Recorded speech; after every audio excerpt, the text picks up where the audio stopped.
നമസ്കാരം, മാസ്റ്ററിങ് എഡ്യൂടെക്കിലേക്ക് എല്ലാവർക്കും സ്വാഗതം. അപ്പോൾ കഴിഞ്ഞ ക്ലാസ്സിൽ നമ്മൾ എക്സൽ സ്റ്റാർട്ട് ചെയ്തിരുന്നു. എക്സലിൻ്റെ ബേസിക് ആയിട്ടുള്ള കുറച്ച് കാര്യങ്ങൾ ഡിസ്കസ് ചെയ്തു. അപ്പം ബാക്കി കാര്യങ്ങളിലേക്ക് നമുക്ക് നിന്ന് പോവാം. അപ്പോൾ നമ്മൾ പറഞ്ഞ എന്തായിരുന്നു, എക്സൽ എന്ന് പറയുന്നത് എന്താണ്? ഒരു സ്പ്രെഡ്ഷീറ്റ് ആപ്ലിക്കേഷനാണ് എക്സൽ എന്ന് പറയുന്നത്. അപ്പോൾ സ്പ്രെഡ്ഷീറ്റിൽ ഡേറ്റ സ്റ്റോർ ചെയ്യുന്നത് അല്ലെങ്കിൽ അറേഞ്ച് ചെയ്തിരിക്കുന്നത് എങ്ങനെയാണ്? ടേബിളായിട്ടാണ് ഡേറ്റാസിനെ അറേഞ്ച് ചെയ്തിരിക്കുന്നത്. ടേബിൾ എന്ന് പറഞ്ഞാൽ എന്താണ്? ഇപ്പോൾ intersection of rows and column structure ആയിരിക്കും ടേബിൾ എന്ന് പറയുന്നത്. അപ്പോൾ ഇവിടെ സ്പ്രെഡ്ഷീറ്റിൽ ഓരോ കോളത്തിനും അതിൻ്റേതായ നെയിംസ് ഉണ്ട്. ഓരോ കോളം നെയിം വരുന്നത് എങ്ങനെയാണ്? ABCD എന്നാണ് കോളം നെയിം വരുന്നത്. അങ്ങനെ 2007 ടോട്ടൽ എത്ര കോളം ഉണ്ടെന്ന് ചോദിച്ചാൽ 16,384 കോളമാണ് 2007 ടോട്ടൽ ഉള്ളത്. 16,384 കോളം ആണ് ഇതിലുള്ളത്, എക്സലിനകത്തുള്ളത്. ഇനി ലാസ്റ്റ് കോളം, അതായത് ABCDEF എന്ന് പറഞ്ഞ് ഇങ്ങനെ പോകും. ഇസഡ് നമ്മൾ കഴിഞ്ഞ ദിവസം കാണിച്ചു. ഇസഡ് കഴിഞ്ഞാൽ എന്താ വരുന്നത്? ഇസഡ് എന്ന് പറയുന്ന കോളം നെയിം കഴിഞ്ഞാൽ അടുത്ത വരുന്ന കോളം ഏതായിരിക്കും? AA ആയിരിക്കും വരുന്നത്. പിന്നെ എന്താ വരുന്നത്? AA, അതിനുശേഷം എന്താ വരുന്നത്? AB, AC, ഇങ്ങനെ പോകും. അതിനുശേഷം ലാസ്റ്റ് വരുന്ന കോളം നെയിം ഏതാണെന്ന് ചോദിച്ചാൽ XFD ആണ് ലാസ്റ്റ് കോളത്തിൻ്റെ നെയിം എന്ന് പറയുന്നത്. അപ്പം എക്സലിൽ ടോട്ടലായിട്ട് എത്ര കോളം ഉണ്ടെന്ന് ചോദിച്ചാൽ 16,000. എക്സൽ 2007 നമുക്ക് പഠിക്കാനുള്ളത് അതാണ്. അപ്പം എക്സൽ 2007 ടോട്ടൽ എത്ര കോളം ഉണ്ടെന്ന് വെച്ചാൽ 16,384 കോളമുണ്ട്. ഇസഡ് എന്ന് പറയുന്ന ഓരോ കോളത്തിനും അതിൻ്റേതായ നെയിംസ് ഉണ്ട്. ABCD എന്ന് പറയുന്നതാണ് കോളം നെയിംസ്. ഇസഡ് എന്ന് പറയുന്ന കോളം കഴിഞ്ഞാൽ അടുത്ത വരുന്ന AA, അടുത്തത് AB, അങ്ങനെ പോവും. ലാസ്റ്റ് കോളം നെയിം എന്ന് പറയുന്നത് XFD ആണ്. ഇനി 2007 എത്ര റോസ് ഉണ്ടെന്ന് ചോദിച്ചാൽ 10,48,576 റോസ് ആണ് ഉള്ളത്. 10,48,576 റോസ് ആണ് എവിടെ ഉള്ളത്? നമ്മുടെ എക്സലിനകത്തുള്ള ടോട്ടൽ നമ്പർ ഓഫ് റോസ് എന്ന് പറയുന്നത് 10,48,576 റോസ് ആണ്. ഇതും എക്സാമിന് ചോദിച്ചിട്ടുണ്ട്. റോയുടെ നമ്പർ അറിയാലോ നമുക്ക്, 1 2 3 4 5 എന്നായിരിക്കും ഈ റോ. ഇത് നമ്മളിങ്ങനെ സ്ക്രോൾ ചെയ്ത് ഏറ്റവും ലാസ്റ്റ് കൊണ്ടുപോകുമ്പോൾ ലാസ്റ്റ് നമുക്ക് കിട്ടുന്നതാണ് ഏത്? 10,48,576. അപ്പോൾ ടോട്ടൽ നമ്പർ ഓഫ് റോസ് 10,48,576, 16,384 കോളവുമാണ് ഒരു എക്സൽ ഷീറ്റിനകത്ത് ഉണ്ടാവുക, ഒരു വർക്ക് ഷീറ്റിനകത്ത് ഉണ്ടാവുക. നോക്കി, ഇതാണ് നമ്മുടെ വർക്കിംഗ് ഏരിയ എന്ന് പറയുന്നത്. കണ്ടോ, ഈ ടേബിളായിട്ട് കാണുന്ന ഈ ഒരു പാർട്ടാണ് വർക്കിംഗ് ഏരിയ. പിന്നെ നമ്മൾ പറഞ്ഞു താഴെ ഷീറ്റ് ടാബ് ഉണ്ടാകും. ഷീറ്റ് ടാബിൽ ഡീഫോൾട്ടായിട്ട് 3 ഷീറ്റ്സ് ആയിരിക്കും ഉണ്ടാകുക. പുതിയ ഷീറ്റ്സ് വേണമെങ്കിൽ നമുക്ക് എന്ത് ചെയ്യാം? ആഡ് ചെയ്യാം. അപ്പോൾ ഷീറ്റ് ടാബിൽ ഇനി നമ്മൾ ഒരു പുതിയ ഷീറ്റ് ആഡ് ചെയ്യുവാണ്. നമുക്ക് ഇവിടെ ഒരു ഷീറ്റ് വേണം എന്നുണ്ടെങ്കിൽ നമുക്ക് റൈറ്റ് ബട്ടൺ ക്ലിക്ക് ചെയ്തിട്ട് കണ്ടോ, ഇവിടെ insert, delete, rename, move or copy, view code, protect sheet, tab colour, hide, select all sheet, ഇത്രയും ഓപ്ഷൻസ് ഇവിടെ ഈ ഷീറ്റ് ടാബിൽ റൈറ്റ് ബട്ടൺ ക്ലിക്ക് ചെയ്യുമ്പോൾ നമുക്ക് കിട്ടും. അപ്പം നമുക്കിവിടെ ഒരു പുതിയ ഷീറ്റ് ആഡ് ചെയ്യണമെങ്കിൽ നമുക്ക് റൈറ്റ് ബട്ടൺ ക്ലിക്ക് ചെയ്ത് ഇൻസേർട്ട് കൊടുത്തു കഴിഞ്ഞാൽ പുതിയ ഒരു, കണ്ടോ ഇവിടെ വർക്ക് ഷീറ്റ് എന്നൊരു ഡയലോഗ് ബോക്സ് വരും. കണ്ടോ, ഇവിടെ എന്ത് ചെയ്യും? നമ്മൾ വർക്ക് ഷീറ്റ് എന്നാണ് സെലക്ട് ചെയ്തിരിക്കുന്നത്. വർക്ക് ഷീറ്റ് സെലക്ട് ചെയ്ത് ഓക്കെ കൊടുത്തു കഴിഞ്ഞാൽ നമുക്ക് പുതിയൊരു ഷീറ്റ് ഇൻസേർട്ട് ആകും. പക്ഷെ ഇതിൻ്റെ വ്യത്യാസം കണ്ടോ, ഇത് ചോദിച്ചിട്ടുണ്ട്. നമ്മൾ പുതിയ ഒരു ഷീറ്റ് ഇൻസേർട്ട് ചെയ്യുമ്പോൾ അത് എവിടെയാണ് ഇൻസേർട്ട് ആകുന്നത്? അതായത് നമ്മളിപ്പോൾ ഏത് ഷീറ്റ് ടാബാണോ സെലക്ട് ചെയ്തത്, ഞാൻ ഇപ്പോൾ ഷീറ്റ് 4 വെച്ചേക്കുന്നത്. ഇപ്പോൾ ഇതാണ് സെലക്ട് ആയി കിടക്കുന്ന ഷീറ്റ്. ഞാൻ റൈറ്റ് ബട്ടൺ ക്ലിക്ക് ചെയ്തു, ഇൻസേർട്ട് ചെയ്തു. ഇൻസേർട്ട് വർക്ക് ഷീറ്റ് എന്ന് പറയുന്ന ഓപ്ഷൻ കൊടുത്തു, ഓക്കെ കൊടുത്തു. കണ്ടോ, എവിടെയാണ് സെലക്ട് ആവുന്നത്? നമ്മൾ ഇൻസേർട്ട് ചെയ്യുന്ന ആ ഒരു ഷീറ്റിൻ്റെ ലെഫ്റ്റിലായിട്ടായിരിക്കും പുതിയ ഷീറ്റ് ഇൻസേർട്ട് ആകുന്നത്. സാധാരണ ഷീറ്റ് 4 കഴിഞ്ഞിട്ട് നമ്മൾ ഇവിടെ ഇതേ ക്ലിക്ക് ചെയ്ത് കഴിഞ്ഞാൽ നമുക്ക് അടുത്ത ഷീറ്റ് റൈറ്റ് സൈഡിൽ തന്നെ കിട്ടും. പക്ഷെ നമ്മൾ റൈറ്റ് ബട്ടൺ ക്ലിക്ക് ചെയ്ത് ഇൻസേർട്ട് ചെയ്ത് കഴിഞ്ഞാൽ എവിടെയാണ് ഇൻസേർട്ട് ആകുന്നത്? ആ ഷീറ്റിൻ്റെ ലെഫ്റ്റിലായിരിക്കും ഇൻസേർട്ട് ആകുന്നത്. ഇത് നിങ്ങൾക്ക് കാണും പറയും. കണ്ടോ, നമ്മൾ ഷീറ്റ് 3 കഴിഞ്ഞിട്ട് ഷീറ്റ് 5 കണ്ടോ, അത് കഴിഞ്ഞിട്ട് നമ്മൾ പിന്നെ അടുത്തേയും കൂടി ഇൻസേർട്ട് ചെയ്തപ്പോൾ ഷീറ്റ് 6 4ൻ്റെ ലെഫ്റ്റിലായിട്ടല്ലേ വന്നത്. അപ്പോൾ ഈ ലെഫ്റ്റ് സൈഡിലാണ് ഇത് ഇൻസേർട്ട് ആകുന്നത്. ഇത് ചോദിച്ചിട്ടുണ്ട്. അതുപോലെ തന്നെ ഇവിടെ നമുക്ക് എന്ത് ചെയ്യാം, ഇൻസേർട്ട് ചെയ്യാം. ഈ ഷീറ്റുകൾക്ക് നമുക്ക് ഷീറ്റിൻ്റെ നെയിംസ് നമുക്ക് മാറ്റി കൊടുക്കാം. എങ്ങനെ മാറ്റാം? നമുക്ക് ഇവിടെ ഡബിൾ ക്ലിക്ക് ചെയ്താൽ കണ്ടോ ഷീറ്റ് 1 സെലക്ട് ആയി. ഇവിടെ ഞാൻ എ എന്ന് ഒരു പേര് കൊടുത്തു. ഇങ്ങനെ നമുക്ക് റീനെയിം ചെയ്യാം. അതല്ലെങ്കിൽ ഷീറ്റ് ടാബിൽ ക്ലിക്ക് ചെയ്ത് റൈറ്റ് ബട്ടൺ ക്ലിക്ക് ചെയ്ത് റീനെയിം എന്ന് പറയുന്ന ഓപ്ഷൻ ഉണ്ട്. ഇതെടുത്ത് കഴിഞ്ഞാൽ നമുക്ക് എന്ത് ചെയ്യാം, ഈ രീതിയിലും നമുക്ക് റീനെയിം ചെയ്യാം. പിന്നെ അതുപോലെ തന്നെ നമുക്ക് എന്താ ഗ്രൂപ്പ് ചെയ്യാം, ഷീറ്റ്സിനെ ഗ്രൂപ്പ് ചെയ്യാം. അതായത് ഒരേ കണ്ടന്റ് തന്നെ നമുക്കിപ്പോൾ 2 or 3 ഷീറ്റിൽ വരണമെങ്കിൽ നമുക്ക് എന്ത് ചെയ്യാം, ഗ്രൂപ്പ് ചെയ്യാം. ഇപ്പം നോക്കി, ഞാൻ ഈ ഒരു ഷീറ്റിൽ ഇപ്പോൾ ഒരു ഡേറ്റ ഞാൻ ടൈപ്പ് ചെയ്തു, BBയിലാണ് ടൈപ്പ് ചെയ്തത്. എ എടുത്ത് നോക്കി, അതിനകത്തുണ്ടോ ആ ഡേറ്റ? ഇല്ല. നമ്മളിപ്പോൾ എയിൽ എന്ന് പറയുന്ന ഷീറ്റിൽ ഇത്രയും ഡീറ്റെയിൽസ് നമ്മൾ ടൈപ്പ് ചെയ്തു. പക്ഷേ BBയിൽ അതുണ്ടാവുമോ? ഇല്ല. ഷീറ്റ് 3 ഇല്ല. അപ്പം നമുക്ക് ഒരേ കണ്ടന്റ് എല്ലാ ഷീറ്റിലും വരണമെന്നുണ്ടെങ്കിൽ നമുക്ക് എന്ത് ചെയ്യാം, അതിന് നമുക്ക് ഗ്രൂപ്പ് ചെയ്യാം. അപ്പം എങ്ങനെയാണ് ഗ്രൂപ്പ് ചെയ്യുന്നത് വെച്ചാൽ, അടുത്തടുത്തുള്ള ഷീറ്റ് ആണെങ്കിൽ നമുക്ക് ഷിഫ്റ്റ് കീ യൂസ് ചെയ്യാം. ഇനി അടുത്തടുത്തുള്ള ഷീറ്റ് അല്ല എന്നുണ്ടെങ്കിൽ കൺട്രോൾ കീയും യൂസ് ചെയ്യാം. അതും ചോദിച്ചിട്ടുണ്ട്. അപ്പം കണ്ടിന്യൂസ് ഷീറ്റ്സിനെ ഗ്രൂപ്പ് ചെയ്യാൻ വേണ്ടിയിട്ട് ഏത് കീ ആണ് യൂസ് ചെയ്യുന്നത്? ഷിഫ്റ്റ് കീ ആണ് യൂസ് ചെയ്യുന്നത്. ഈ നോൺ കണ്ടിന്യൂസ് ഷീറ്റ്സ് ആണെന്നുണ്ടെങ്കിൽ കൺട്രോൾ കീ ആയിരിക്കും യൂസ് ചെയ്യുന്നത്. ഇപ്പം ഞാൻ ഫസ്റ്റ് BB എന്ന് പറയുന്നൊരു ഷീറ്റിൽ ക്ലിക്ക് ചെയ്തു. ഞാൻ കീബോർഡിൽ ഷിഫ്റ്റ് കീ പ്രസ് ചെയ്തിട്ട് ഞാൻ ഷീറ്റ് 3 ക്ലിക്ക് ചെയ്തു, ഷീറ്റ് 5 ക്ലിക്ക് ചെയ്തു. കണ്ടോ, അടുത്തടുത്തുള്ളതാണല്ലോ. അപ്പം നോക്കി, ഈ ഒരു ഷീറ്റ് കിടക്കുന്ന കണക്കാണോ ഇത് 3 കിടക്കുന്നത്? ഇത് 3 ഇപ്പം എന്ത് ചെയ്തിട്ടുണ്ട്, ഒരു ഗ്രൂപ്പ് ആയിട്ടുണ്ട്.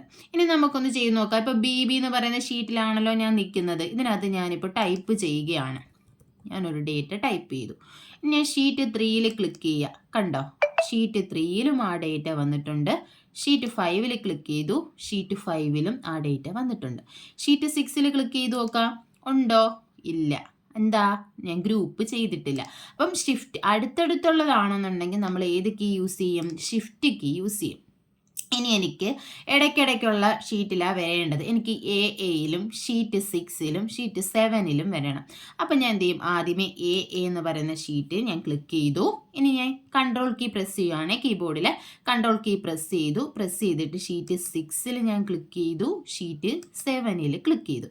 കണ്ടോ, ആ സെലക്ട് ആയ ഞാൻ ഗ്രൂപ്പ് ചെയ്ത ഷീറ്റ്സിൻ്റെ കളർ ചെറുതായിട്ട് വ്യത്യാസം വന്നിട്ടുള്ള കണ്ടിട്ടുണ്ടല്ലോ. അപ്പോൾ നമുക്ക് എന്ത് ചെയ്യാം, ഇപ്പം ഞാൻ എന്ത് ചെയ്തു, ഇതിനെ ഗ്രൂപ്പ് ചെയ്തു. ഇനി ഞാൻ എന്ന് പറയുന്ന ഈ സെല്ലിൽ ഒരു ഡേറ്റ് എൻ്റർ ചെയ്യാൻ പോവുകയാണ്. ഡേറ്റ് എൻ്റർ ചെയ്തു.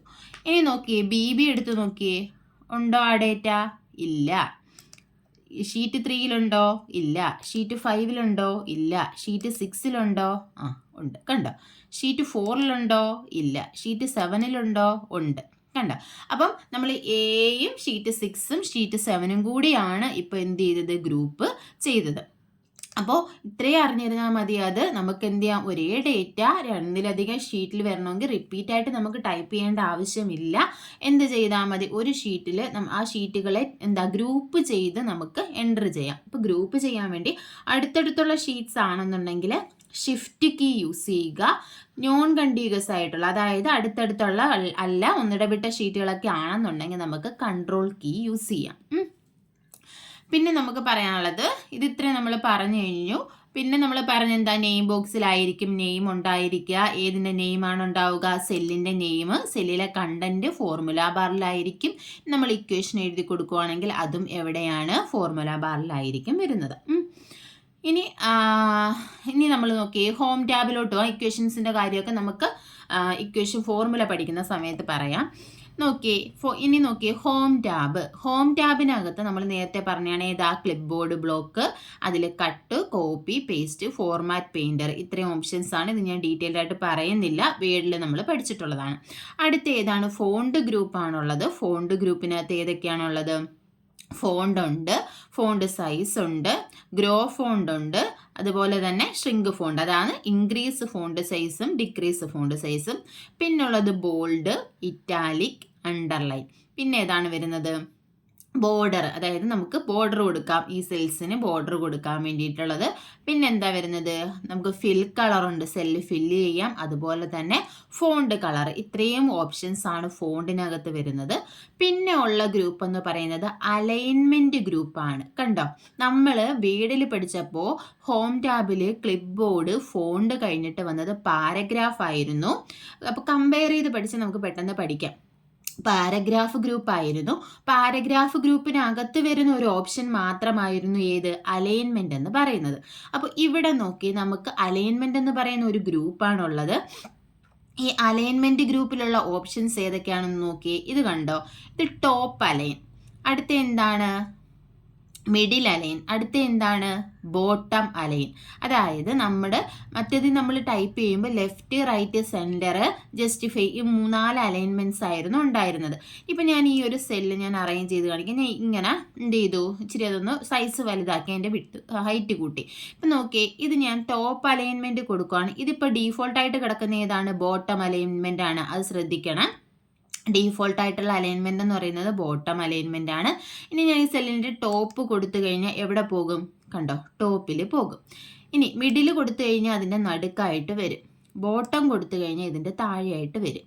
ഇനി ഇവിടെ വേറെ അലൈൻമെൻറ്റുകളുണ്ട്. ഇതെന്താണ്, ഇത് align text left, align text centre, align text right. അപ്പം നമ്മൾ ഈ ലെഫ്റ്റ് കൊടുത്തു കഴിഞ്ഞാൽ കണ്ടോ, ഇവിടെ വന്ന ചേഞ്ചസ് ഉണ്ട്. ഇത് റൈറ്റ് സൈഡിലായിരുന്നു നേരത്തെ കിടന്നത്, ഇപ്പം എങ്ങോട്ട് വന്നു, ലെഫ്റ്റ് സൈഡിലേക്ക് വന്നു. ഇനി ഇതൊന്ന് നോക്കിയേ, നമ്മൾ ഡീഫോൾട്ടായിട്ട് ഇപ്പം ഞാൻ നേരത്തെ റൈറ്റിലല്ലേ കിടന്നത്, ഇപ്പം നമ്മളൊരു നമ്പർ ടൈപ്പ് ചെയ്യുക. ഞാനിവിടെ ഒരു നമ്പർ ടൈപ്പ് ചെയ്തു.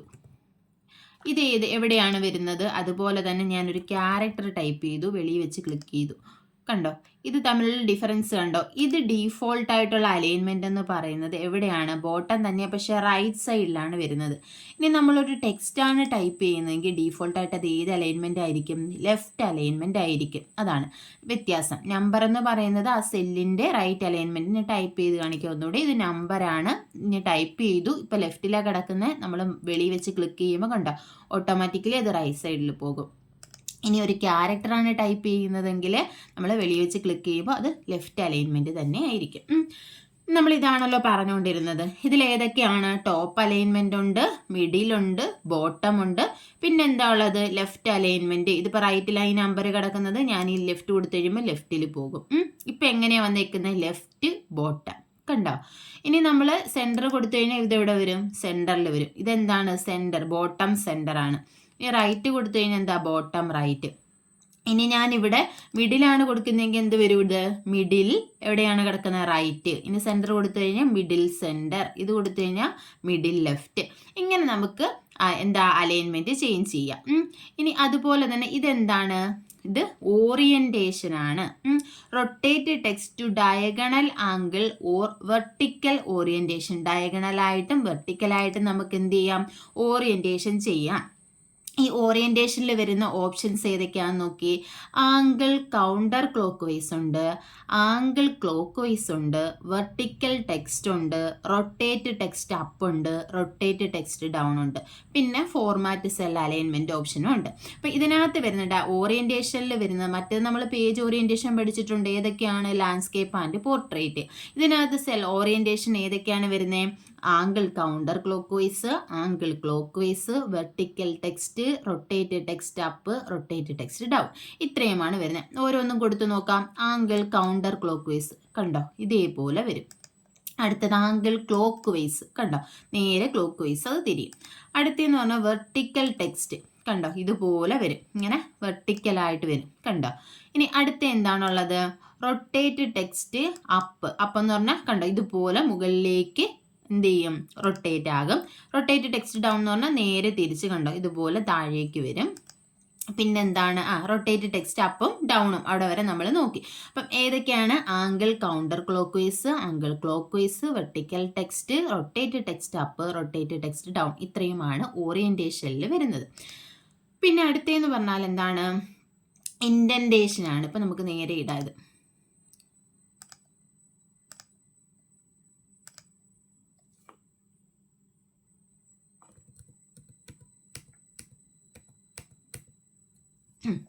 ഇനി നമുക്ക് നോക്കിയേ, ഇനിയുള്ളത് ഇതെന്താണ്, അല്ല ഇൻഡന്റേഷൻ ആണ്. അപ്പം ഇൻക്രീസ് ഇൻഡന്റും ഉണ്ട്, ഡിക്രീസ് ഇൻഡന്റും ഉണ്ട്. നമ്മൾ പറഞ്ഞു എന്താ, ലെഫ്റ്റ് മാർജിനിൽ നിന്നും റൈറ്റിലേക്ക് എത്ര ഇൻഡന്റ് ചെയ്തിട്ട് വരണം എന്നാണ് നമ്മൾ ഏത് കൊണ്ട് ഉദ്ദേശിക്കുന്നത്, ഇൻഡന്റേഷൻ, എത്രത്തോളം സ്പേസ് ടാപ്പ് സ്പേസ് മാറണം, മൂവ് ചെയ്യണം എന്നുള്ളത്. ഇപ്പം നോക്കിയേ, ഇതിൽ എന്തുണ്ട്, ഡിക്രീസ് ഇൻഡന്റ് ആണ് ഇതെന്ന് പറയുന്നത് ഇൻക്രീസ് ഇൻഡന്റ് ആണ്. അപ്പം ഇൻക്രീസ് ഇൻഡന്റിന്റെ shortcut key control alt tab ആണ്. ഇൻക്രീസ് ഇൻഡന്റിന്റെ shortcut key. Decrease indent ആണെന്നുണ്ടെങ്കിൽ control alt shift plus tab ആണ്. ഇൻക്രീസ് ഇൻഡന്റ് കൺട്രോൾ ആൾട്ട് ടാബും, ഡിക്രീസ് ഇൻഡന്റ് ആണെന്നുണ്ടെങ്കിൽ കൺട്രോൾ ആൾട്ട് ഷിഫ്റ്റ് ടാബുമാണ്. അപ്പം നമുക്ക് ഈ ഒരു സെല്ല് സെലക്ട് ചെയ്തു. ഞാൻ ഇൻക്രീസ് ഇൻഡന്റ് കൊടുക്കുകയാണ്. കണ്ടോ, അത് മൂവ് ചെയ്യുന്ന കണ്ടോ. ഡിക്രീസ് ഇൻഡന്റ് കൊടുത്തു കഴിഞ്ഞാൽ എന്ത് ചെയ്യും, തിരിച്ച് പഴയ പൊസിഷനിലേക്ക് വരും. കണ്ടോ, ഈ സെല്ലിൻ്റെ ലെഫ്റ്റ് സൈഡിലേക്ക് വരും. ഇതാണെന്നുണ്ടെങ്കിലോ അതിൻ്റെ റൈറ്റിലേക്ക് പോകും. ഇതാണ് increase indent and decrease indent. പിന്നെ അലൈൻമെൻറ്റിൽ വരുന്ന 2 ഓപ്ഷനാണ് rap text, merge and centre. Rap text എന്ന് പറഞ്ഞാൽ ഇപ്പം നമ്മളൊരു ഒരു ടെക്സ്റ്റ് ഞാൻ ടൈപ്പ് ചെയ്യുകയാണ്. ഇതെന്ത് ചെയ്തു, ഈ സെല്ലിന് വെളിയിൽ പോയി ഇല്ലേ. ഇപ്പം നമ്മുടെ ഈ ഒരു സെല്ല് ഇവിടെ വരെ ഉള്ളൂ, പക്ഷെ ടൈപ്പ് ചെയ്യുമ്പോൾ എന്ത് ചെയ്യും, ഇത് വെളിയിൽ പോകും. അങ്ങനെ വേണ്ടാന്നുണ്ടെങ്കിൽ നമുക്ക് എന്ത് ചെയ്യാം, ഇത് സെലക്ട് ചെയ്തിട്ട് റാപ്പ് ടെക്സ്റ്റ് കൊടുക്കാം. റാപ്പ് ടെക്സ്റ്റ് കൊടുക്കുമ്പോൾ ആ ഒരു ഡേറ്റ ആ ഒരു സെല്ലിനുള്ളിൽ തന്നെ എന്ത് ചെയ്യും, അലൈൻ ചെയ്യും. ഇതാണ് റാപ്പ് ടെക്സ്റ്റ് എന്ന് പറയുന്നത്. Rap text make all the content visible within a cell by displaying it on multiple lines. അപ്പം ഒരു ഡേറ്റ നമ്മൾ ഒരു സെല്ലിൽ ടൈപ്പ് ചെയ്ത് കഴിഞ്ഞാൽ അതിനെ മൾട്ടിപ്പിൾ ലൈൻസ് ആയിട്ട് എന്ത് ചെയ്യും, ഡിസ്പ്ലേ ചെയ്യും. ആ ഒരു സെല്ലിനകത്ത് തന്നെ ഉൾക്കൊള്ളിച്ചുകൊണ്ട് എങ്ങനെ മൾട്ടിപ്പിൾ ലൈൻസ് ആയിട്ട്, ഇതിനെയാണ് റാപ്പ് ടെക്സ്റ്റ് എന്ന് പറയുന്നത്. അടുത്തത് മെർജ് ആൻഡ് സെൻറ്റർ ആണ്. മെർജ് ആൻഡ് സെൻറ്റർ എന്ന് പറഞ്ഞാൽ ഒന്നിലധികം സെൽസിനെ ജോയിൻ ചെയ്ത് ഒരു സെല്ലാക്കി അതിനകത്തുള്ള ഡേറ്റയെ സെൻറ്ററിൽ അലൈൻ ചെയ്യിക്കുക. അതാണ് മെർജ് ആൻഡ് സെൻറ്റർ എന്ന് പറയുന്നത്. ഇപ്പോൾ നോക്കി, ഈ ഒരു എക്സൽ വർക്ക്ഷീറ്റിൽ നമ്മൾ കുറേ ഡേറ്റാസ് എഴുതിയിട്ടുണ്ട്. ഇവിടെ എനിക്കൊരു ഹെഡിങ് കൊടുക്കണം. അപ്പം ഇതിൻ്റെ ഫുള്ളായിട്ട് ഇങ്ങനെ ഇത്രയും ഭാഗത്താണ്, ഇത്രയും സെൽസ് ചേർത്താണ് എനിക്കൊരു ഹെഡിങ് കൊടുക്കേണ്ടത്. അപ്പം ഞാൻ എന്ത് ചെയ്തു, ഈ ഇത്രയും സെൽസിനെ ഞാനിങ്ങനെ സെലക്ട് ചെയ്തിട്ട് ഇതിപ്പോൾ എത്ര ഉണ്ട്, 1 2 3 4 5 6 7 സെല്ലുണ്ട്. ഈ 7 സെല്ലിനെയും കൂടി എനിക്ക് ഒറ്റ സെല്ലാക്കി മാറ്റണം. അപ്പം ഞാൻ എന്ത് ചെയ്തു, ഇതിൽ ക്ലിക്ക് ചെയ്തു, മെർജ് ആൻഡ് സെൻറ്ററിൽ ക്ലിക്ക് ചെയ്തു. കണ്ടോ, ഇവിടെ മാറിയിട്ട് എന്ത് ചെയ്തു, ഇവിടെ ക്ലിക്ക് ചെയ്തപ്പോൾ ഒറ്റ സെല്ലേ ഉള്ളൂ. ഇവിടെ നമുക്ക് എന്ത് ചെയ്യാം, വേണ്ട ഡേറ്റ ഏതാണെന്ന് വെച്ചാൽ നമുക്ക് ടൈപ്പ് ചെയ്ത് കൊടുക്കാം. ഹെഡിങ് എന്താ വേണ്ടതെന്ന് വെച്ചാൽ കൊടുക്കാം. അപ്പം ഇങ്ങനെ ചെയ്യാനാണ് ഏത് യൂസ് ചെയ്യുന്നത്, മെർജ് ആൻഡ് സെൻറ്റർ എന്ന് പറയുന്ന ഓപ്ഷൻ യൂസ് ചെയ്യുന്നത്. ഇനി ഇതിനകത്ത് എന്തുണ്ട്, ഏതൊക്കെ ഓപ്ഷൻ ഉണ്ട്, മെർജ് ആൻഡ് സെൻറ്റർ ഉണ്ട്, മെർജ് എക്രോസ് ഉണ്ട്, മെർജ് സെൽസ് ഉണ്ട്, അൺമെർജ് സെൽസ് ഉണ്ട്. ഇത്രയും ഓപ്ഷനാണ് ഈ മെർജ് ആൻഡ് സെൻറ്ററിൽ വരുന്നത്. അപ്പം മെർജ് എക്രോസ് കൊടുക്കാം, മെർജ് ആൻഡ് സെൻറ്റർ കൊടുക്കാം. അടുത്തത് ഏതാണ്, മെർജ് സെൽസ് എന്ന് പറയുന്ന ഓപ്ഷൻ ഉണ്ട്. അതുപോലെ തന്നെ അൺമെർജ് സെൽസ് ഉണ്ട്. നമുക്ക് എന്ത് ചെയ്യാം, അൺമെർജ് സെൽസ് കൊടുത്തു കഴിഞ്ഞാൽ നമ്മുടെ സെൽസിനെ എന്ത് ചെയ്യാം, കണ്ടോ ഇപ്പം ഓരോന്നും എന്തായി, ഓരോ അൺമെർജ് കൊടുത്തപ്പോൾ ആ മെർജിങ് മാറി. വീണ്ടും നമുക്ക് സെലക്ട് ചെയ്തിട്ട് എന്ത് കൊടുക്കാം, മെർജ് ആൻഡ് സെൻറ്റർ കൊടുത്തു കഴിഞ്ഞാൽ പഴയ ആ ഒരു പൊസിഷനിലേക്ക് പോകും. അപ്പം ഇത്രയുമാണ് നമ്മൾ ഇന്നത്തെ ക്ലാസ്സിൽ ഡിസ്കസ് ചെയ്തത്. അപ്പോൾ ഇന്നത്തെ ക്ലാസ്സിൽ പറഞ്ഞ ഹോം ടാബിലെ clipboard block, font, alignment, ബാക്കിയുള്ളത് നമുക്ക് അടുത്ത ക്ലാസ്സിൽ ഡിസ്കസ് ചെയ്യാം. ക്ലാസ്സിൽ ഇഷ്ടപ്പെടുവാണെങ്കിൽ ലൈക്ക് ചെയ്യുക, ഷെയർ ചെയ്യുക, അതുപോലെ തന്നെ കമൻറ്റ് ചെയ്യുക. താങ്ക്